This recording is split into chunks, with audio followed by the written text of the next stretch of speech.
friends, quick little warning at the beginning here that this part has a lot of flashing lights, quite a lot of flashing lights, and murder, but mostly it's the flashing lights.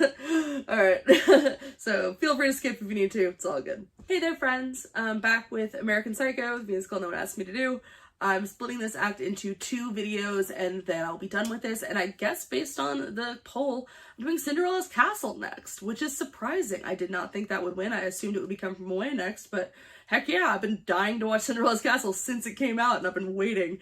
So I'm thrilled to finally get to watch it because I've managed to remain pretty spoiler free. I don't really know anything about it, which is very exciting for me. So yeah, that will be next after I finish American Psycho. But for now, more of this. It takes Paul Owen 5 minutes to die. Another 30 to stop bleeding. I know, because I timed it on my classic Rolex Datejust. Afterwards, still wearing the bloody raincoat, I take a cab. Okay, I wonder how long we're gonna be in darkness for. It looks like a little bit. That's okay. Again, we appreciate all the people who risk their lives for these. That is very funny. I timed it on my very nice watch. Like, yeah, it's Patrick. Why you this way? Many reasons. Up to Paul's apartment on the Upper East Side. I let myself in with his keys. The plan is taking shape in the folds of my brain. But where should I send Paul on a business trip? Amsterdam, Rome, Phoenix, London. London? I'll send the bastard to England. My answering machine. His answering machine. Our voices are similar enough. Hi, this is Paul Owen. Hi, this is Paul Owen. I'm sorry I'm not here to receive your call, but I'm in London for the next 2 weeks, taking the Fisher account to the next level. This is something business related. You can reach me at my office. I pack one of Paul's Ralph Lauren suitcases with a double-breasted suit from Brooks Brothers, Paul's passport, and an assortment of toiletries. Then I head back to my place, where Paul's body is already in rigor mortis. I zip him up in a Canalino goose-down sleeping bag. At Conrad's on sale. Would you like a hand with that, Mr. Bateman? Thank you. Lloyd, I've ordered a car. I believe it's idling by the delivery entrance. I'll get this loaded, then have it circle around to the front. Thank you, Lloyd. Oh, and Lloyd, my secretary sent you an envelope, didn't she? A little something for Christmas. Yes, sir. The card was beautiful. Mark Kostabi, wasn't it? Thank you, sir. This is what happens next. I take the thing that was once Paul Owen to an apartment I own anonymously in an abandoned building at Hell's Kitchen. I place it in an oversized... That's very interesting. I took the thing that was once Paul Owen of like... It's the whole thing of with serial killers, the product and process killers. Some killers, what they get off on, what they want, what they're going for, the thing that gives them the most adrenaline, whatever it may be, is the process of killing. And for others, it's the product of what they do with the body. And so clearly for Bateman, it's the process, it's the killing, the act of it. Once that's done, he doesn't particularly care about the body itself. He'll do whatever with it, clearly. Saying the thing that used to be Paul Owen. Nice porcelain tub. I pour a bag of lime over it. I watch as it dissolves into anonymity. And then I take the car, which I wait for me back home. I am relieved that no one has seen me. But in the elevator going up,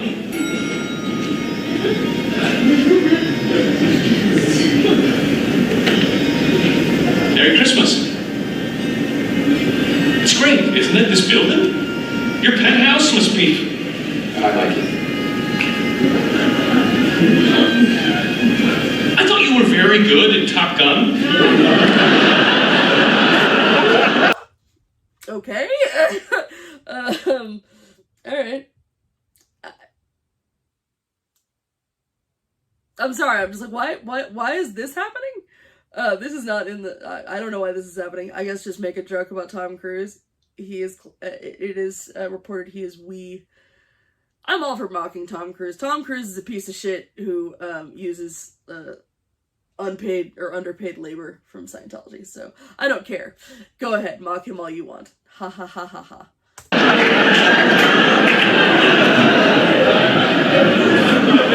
thought that was quite quite a good movie. And Bartender also. I thought that one was exceptional. Pardon? The film is called Cocktail, not Bartender. Oh yeah, Cocktail. That's right. Anyway, I'm a big fan.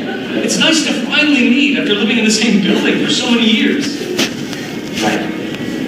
You know, I have that same pair of aviators. A lot of people say we look alike. I don't see it. December slides into January, which mutates into February, which creeps towards March. There is a theory that obliterating Paul might have satisfied something. But no. I continue to have intense dreams of vivisection, and my nightly bloodlust overflows into my waking life. I've got the red static. See, it's building in him. That thing just unlocked what he could do more of. And someone handing away. I was talking about, you know, the interesting thing when a character in a musical is handed a microphone. So he just got handed a mic. Hey pretty girl, you wanna dance, you wanna get lucky, this is your chance, the drinks are on me, can I be frank, I'm doing quite well in my investment bank, what do you do for a living, don't answer that, I don't care, I'm just kidding, you can ignore my friends at the bar, they're trying to score, but they never get far. Okay, I do think this is really interesting. So in the past, when we've seen these like group dances where it's not characters of ours, like the business card or something, when it's background dancers, when it's scenes clearly at like a club or something, it's always Patrick trying to dance along and then at some point usually becoming off rhythm with them or basically just struggling, whether it's not being able to walk with everyone else as far as like, I can't tell if it's him feeling like he doesn't measure up to everyone else because he needs to fit in, and that's so important to him, or if it's more just he can't relate to other human beings. But then also it's this thing of he feels unseen, which is great for killing people, but also frustrating that, like, you know, Paul kept confusing him with somebody else. That, like, I talked about when he references things, like when he'll just outwardly speak about killing people, it's like, are they hearing something different than what he's saying? Is he saying something out loud that everyone can hear that we, the audience, can't? Or that no one's really listening to him? So now he's killed someone, he feels powerful, he feels in control, so he's got a microphone, the spotlight's on him, everyone's dancing around him, he feels like the center of something, he feels like the center of this little world that he's making of static and blood. I think is what they're going for, which I think is a very cool way to kind of show that he's feeling powerful in this moment. More powerful than he can get with his money and things like that, that he's taken a life.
Everyone, whether it's people he knows or just victims, they're all just blending together now in the static. It's like they're all interchangeable with all the men and women looking the same, which used to, I think, like, it seemed like it made him feel empty before. Now it just makes him feel above all of them.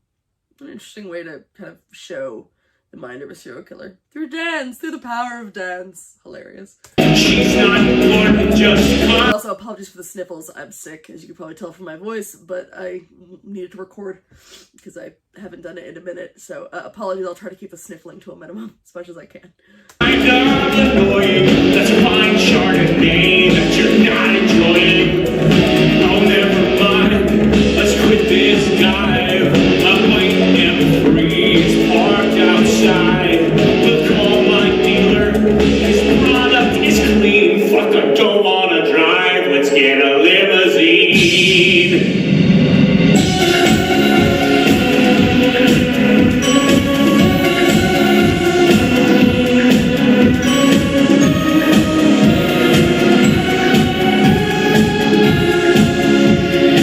With the dancing one before, it was like he couldn't keep up with everyone. Now it's more he can do his own thing, he can kill someone, and then just blend back into the rhythm of everything.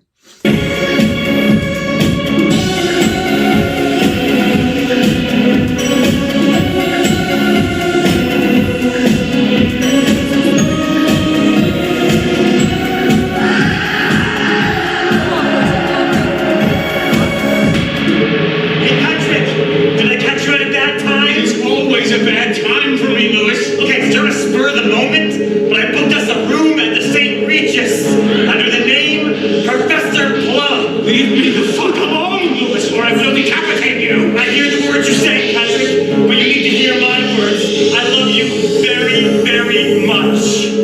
Oh, this is rich.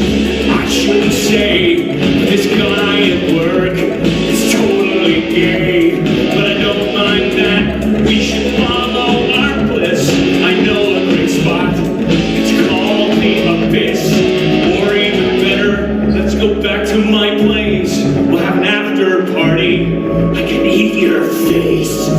Don't be nervous. Invite your friends. The night is young, but it all depends.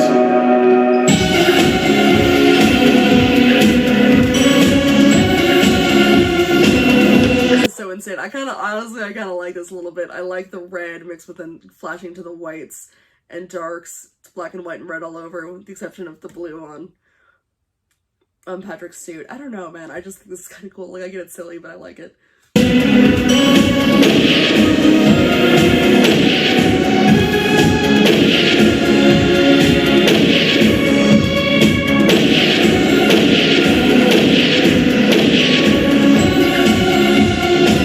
We're also seeing the escalation here, which is something that you'll hear a lot about serial killers, that like the first couple are so planned out, and it's all what's that horrible, as I'm pulling a Patrick Bateman here, that quoting a serial killer, but I think it's a Ted Bundy quote where it's the whole thing of like the first, I don't know the exact thing, but like the first time around everything is planned out so meticulously, and by like the 13th murder you forget where you put the wrench or something like that, that it just becomes so like, it becomes a spree. It's not this like forethought, oh my gosh, I'm gonna do something. It becomes sloppy. It becomes just a madness of blood.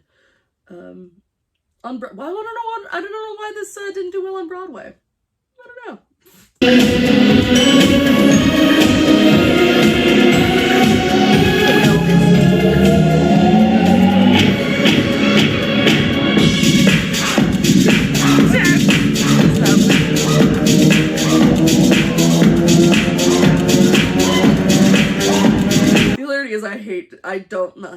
I don't particularly like 80s music. I'm a big 90s music fan.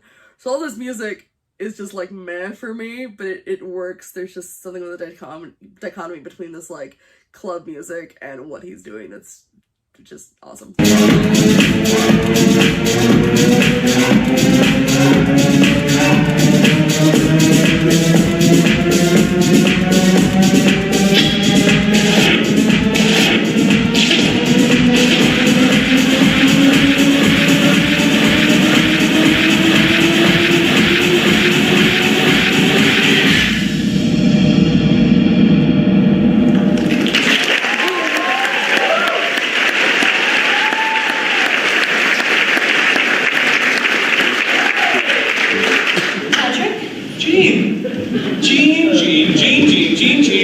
Jean. How are you, Jean? That's a fantastic skirt you're wearing. You look spectacular.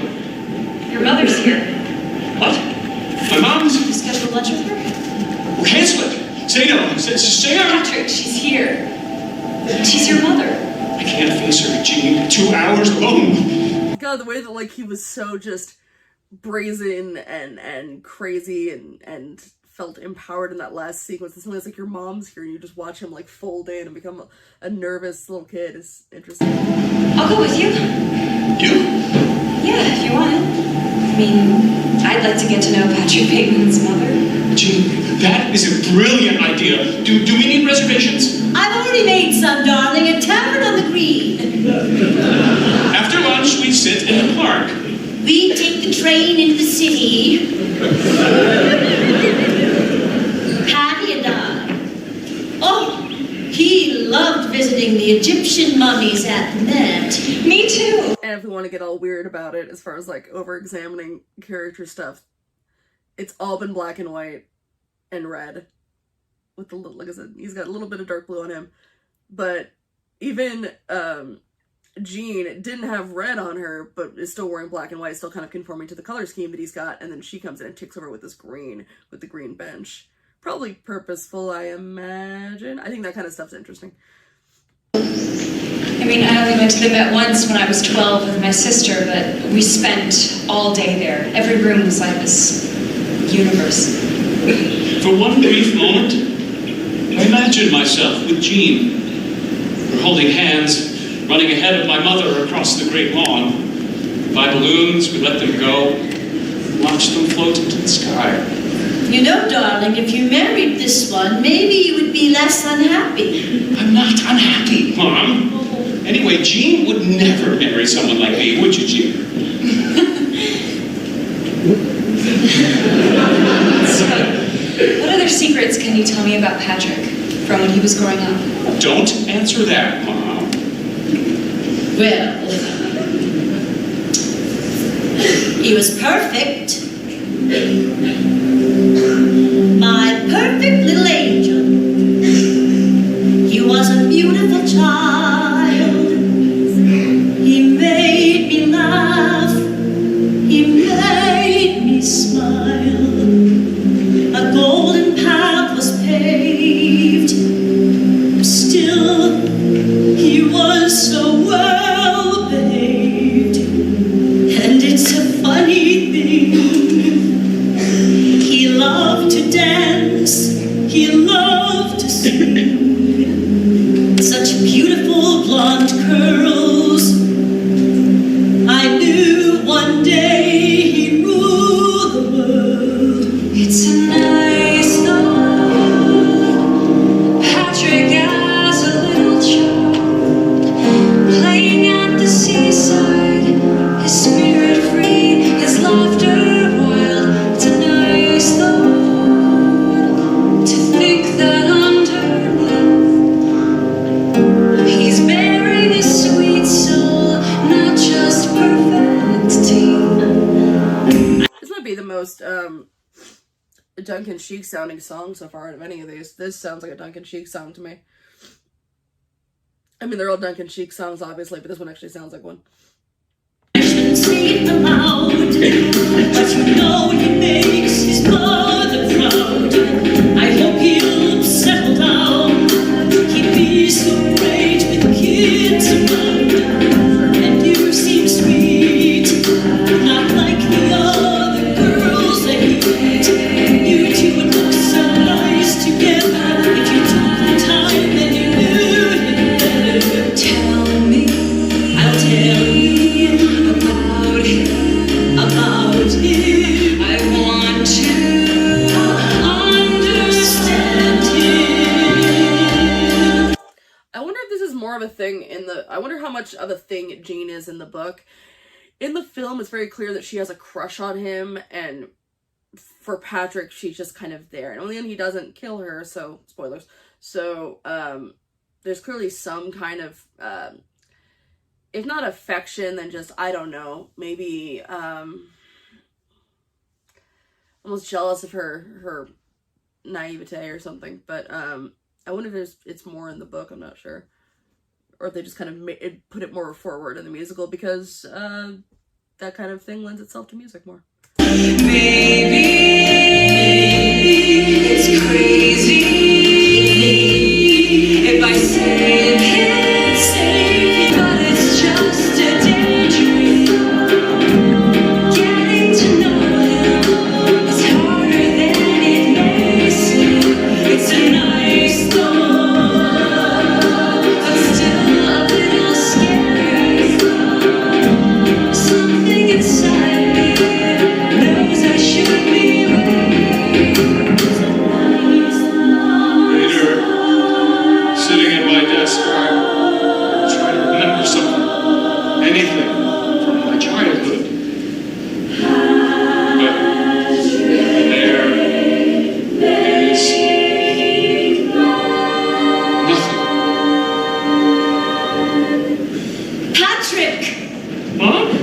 interesting that the static's now green.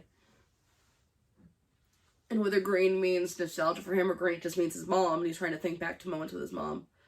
But clearly because usually it's been white, and then with the blood it's been red, but I don't know. Interesting. No, Patrick, it's me, Jean. There's a detective, Donald Kimball, here to see you on some kind of official business. Tell him I'm at lunch. I think he knows you're here. And it's almost 5. Send him in, I guess. Sorry to barge in. I should have made an appointment. I'm Donald Kimball. Patrick Bateman. Pat Bateman. What is the topic of discussion today, Detective? I'm investigating the disappearance of Paul Owen. I see. Well, I haven't heard anything about that. I mean, it hasn't been on page 6, at least. These are just preliminary questions for my files. What's your address, Mr. Bateman? 55 West 81st Street, the American Gardens building. Nice! Very nice. Thank you. Doesn't Tom Cruise live there? You know, he does. The penthouse. In fact, I was just talking to Tom. Well, I guess it was a few months ago now. Christmas Eve, in fact. Everything's ran together, but you know how much he loves having a life that just by saying his address, people are jealous.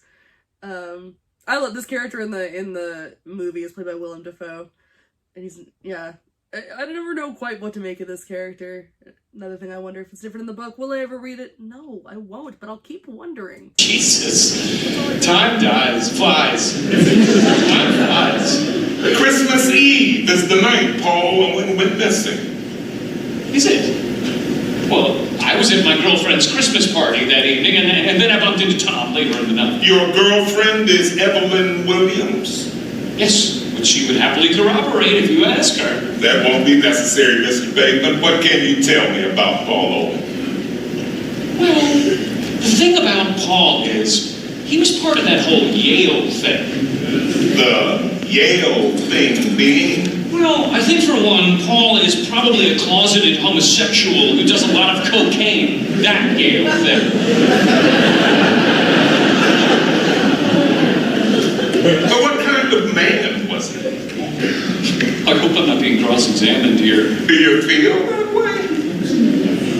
Paul Owen lived an ordinary life, Detective. As far as I know, he ate a balanced diet. There's a message on Paul's answering machine saying he went to London. The Fisher account, that makes sense. But his girlfriend doesn't think so. Have you consulted a psychic? No. But that's a good idea. Do you suspect foul play? Can't say. It's so strange, though. One day someone's walking around, going to work, alive, and then The earth. the what? The earth just opens up and swallows people, I guess. People just disappear. It's eerie. Listen, I've taken up enough of your time. Well, I do have an early lunch with Cliff Huxtable at the Four. I think that's a line that is I think that's a line that belongs to the detective in the movie. I like that they gave it to Patrick there. I'm pretty sure. Again, I love the body language. He's always just playing with his hands, his weird little self-soothing motions. His body language is always very tight. It's just this bundle of nerves and chaos in there. Season, sir. Here's my card, Mr. Bateman. If anything occurs to you, any information at all. Nice. Nothing special. Say, Detective, there couldn't be a connection between Paul's disappearance and all these murders I keep reading about. You know. The way he mentions it, it's that whole thing of killers want to be caught. As well as exciting for them not to get caught, it's that need for the attention that just, and especially with someone like Patrick, would drive him insane. About those? Well, I've been following them. I'm a bit of a buff about serial killers. Ed Gein, Ted Bundy. That's what we're dealing with here, isn't it? Yes, but we're getting close to catching them, Mr. Bateman. We think he's been working for years, but the last few months he's been getting sloppy, careless. Only a matter of time now. Good. Good luck with that, Detective. Let's be in touch, Mr. Bateman.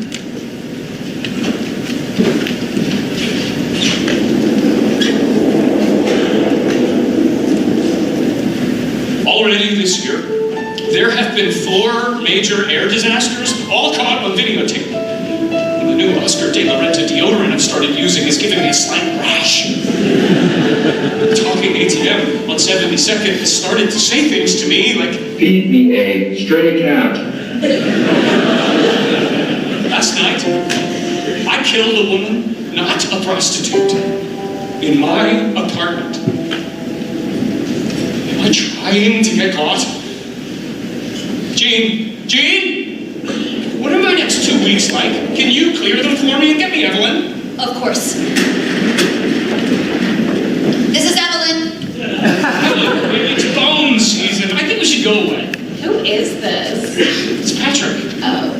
I just need to lay low for a couple of weeks. You think we could go somewhere? Oh, baby, I wish we could. It's just that ever since this stupid I just promotion. feel like we've been losing touch, Evelyn. I want us to reconnect. Oh, honey! Well, in that case, I know just the thing. The Hamptons. All our chums will be there. We'll stay in Tim's. I'll book us a helicopter. As in an aircraft? Well, what would you have us do, Patrick? Rent a Volvo? Go for a bike ride. Alright, they don't go anywhere in the movies. This is all new to me. That's... Oh gosh, this stage gets so big. We'll head to the beach. If you bring the Prosecco, I'll bring the peach. And behind the hedges, they're down the lane. They're playing badminton. It's a dangerous game. Dangerous game. Well, everything's glowing, all is sublime. At the end of an island in summertime. There's only one problem. I'm losing my mind. At the end of an It's killing me. He's just crumbling and she's just thrilled that she was, but it's the way that, like, again, he's not in control anymore. Everything's just kind of happening to him or around him. I love it. summertime. We jog, we go windsurfing, we talk about romantic things like the moonrise in October over the hills of Virginia. Virginie. We take bubble baths in Tim's big marble tub, go skinny dipping in the ocean, snuggle under cashmere blankets. But something is off. I fantasize about drowning Evelyn in the tub, wrapping her body in the blanket and dragging it into the surf. Did I do that already? At the garden party, Madras and stripes. This place is infested with familiar types. Tonight, I roam the beaches, digging up baby crabs under a sky so clear I can see the entire solar system, and the sand dunes lit by it seem almost lunar in scale. Where should we go for dinner tonight, darling? Nick and Tony's? This morning, pre-dawn, I microwaved a beach jellyfish and devoured half of it. You're right. I am gaining weight out here. Well, everything's flowing. All is sublime. Blah, blah. Cut off from New York and my pursuits, I have all the characteristics of a human being. Flesh, blood, skin, hair. But my depersonalization is intensifying. There isn't, I come to accept, a clear, identifiable emotion within me. It was a mistake to leave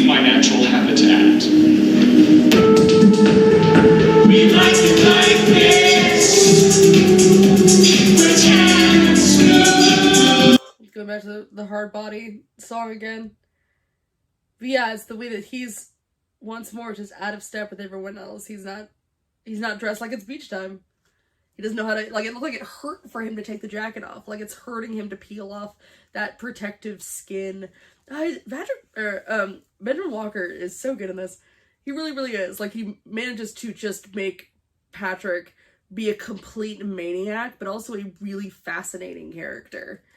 And to the point where you almost not feel sorry for him as, like, you don't want him to be caught or stopped or something like that, but more of just, like, you can sympathize with how difficult it must be having his brain, I guess you can say. Like, clearly there was something extremely wrong with him. He is not okay. He needs help. And you can feel sympathy for that without feeling sympathy for, like, the dude who's killing people. Supposedly killing people. Anyway.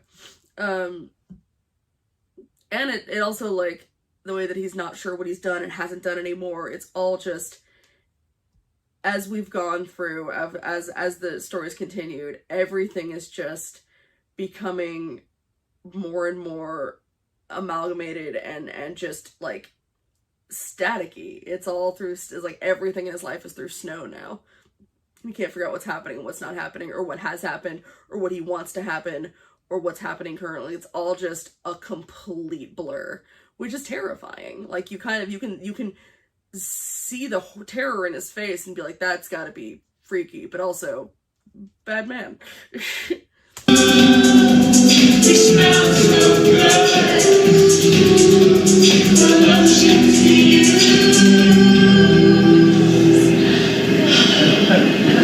Hey, so I was at the Food Emporium last week, and what exactly is the difference between distilled and purified water? Does anyone know? Well, with purified water, most of the minerals have been removed. The water has been boiled and the steam condensed into, ergo, purified water. Distilled water, on the other hand, has a flat taste and usually is not for drinking. And sparkling water gets its fizz from carbon dioxide, right? Yes. I knew it.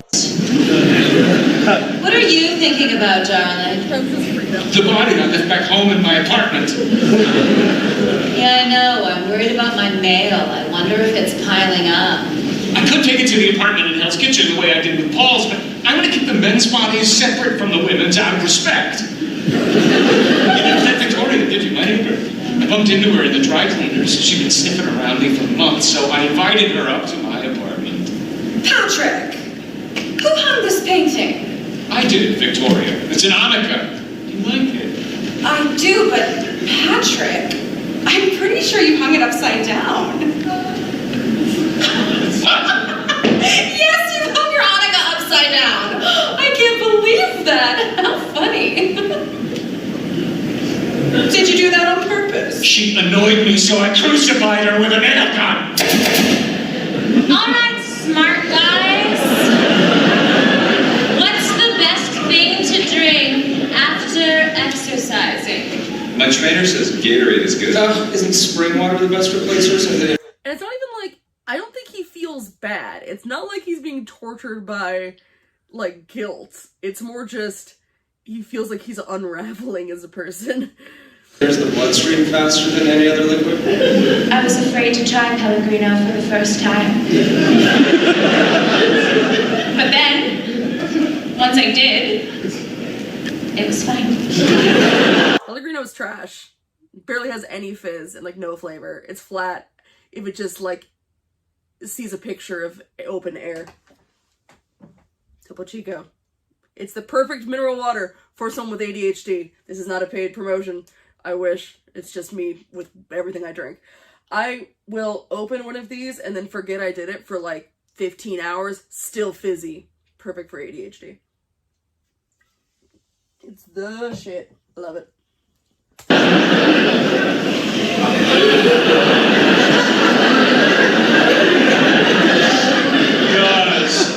Guys, wine coolers in the fridge, steaks on the grill, Whitney on the stereo.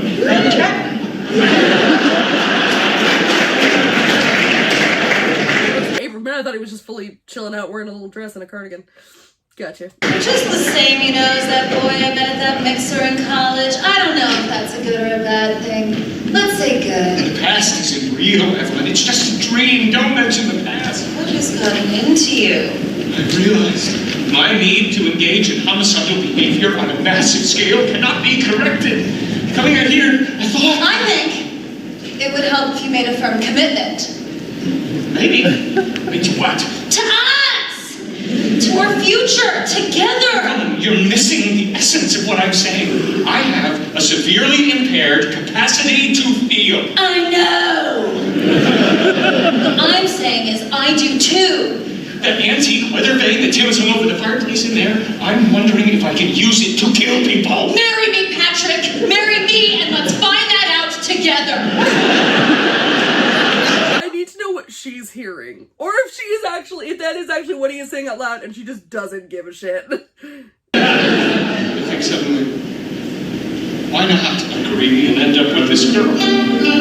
If we can go back to New York today, this afternoon, in a helicopter. Anything you want, my darling. And that protects me.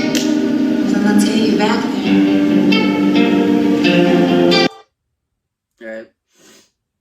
I do know bits of this next song. I do like it quite a bit. I want to pause there.